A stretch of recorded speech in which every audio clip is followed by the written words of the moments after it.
Loud স্পিকারে আজান দেওয়ার উপর নিষেধাজ্ঞা দিয়েছে ইসরায়েল। দেশটিতে কোনো মসজিদে স্পিকার ব্যবহার করলে সেখানে ঢুকে বাধা দেওয়ার অধিকার দেয়া হয়েছে পুলিশকে। আজানের শব্দে বিরক্ত হওয়ার অভিযোগে এই নির্দেশনা দেন দেশটির জাতীয় নিরাপত্তা মন্ত্রী। এমন সিদ্ধান্তের তীব্র প্রতিক্রিয়া জানিয়েছে ফিলিস্তিনি ন্যাশনাল কাউন্সিল সহ বিশ্বের বিভিন্ন মানবাধিকার সংস্থা। ইসরায়েলের কোনো মসজিদে এখন যদি স্পিকারে আজান দেয়া হয় তাহলে সেই স্পিকার সহ আনুষঙ্গিক সরঞ্জাম জব্দ করতে পারবে পুলিশ। মসজিদে ঢুকে দিতে পারবে বাধা।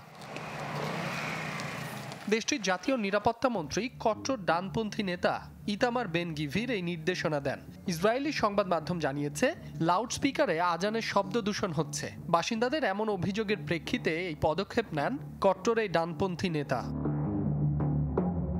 এই নীতি চালুর পর সামাজিক যোগাযোগ মাধ্যম এক্সে উচ্ছ্বাস প্রকাশ করেছেন গিভির। জানান, এই নীতি চালু করতে পেরে গর্বিত তিনি। এর ফলে মসজিদ থেকে অযৌক্তিক শব্দের অবসান হবে।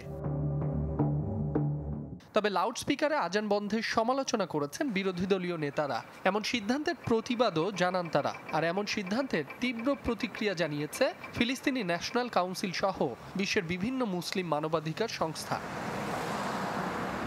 1948 সালে ইহুদি রাষ্ট্র ইসরায়েল প্রতিষ্ঠা করে ব্রিটিশরা। নিজ ভূমি ছাড়তে বাধ্য হন লাখ লাখ মুসলমান। এখনও রয়ে গেছেন প্রায় 18 লাখ মুসলিম।